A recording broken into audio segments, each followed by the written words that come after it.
Here at the range, I've been shooting a 9mm, again, mostly body mass. We got my grandfather's Zip over there shooting a 357. I'm gonna try and hit the head or more center mass, so here we go. We say 30 yards.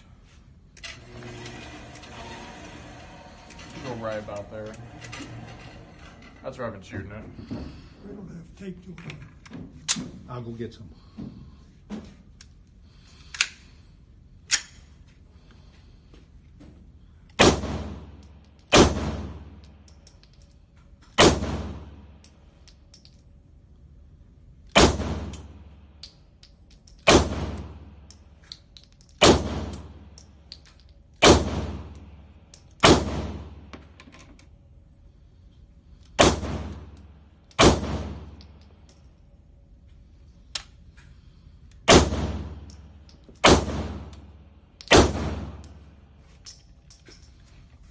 Let's see what it came out to, shall we?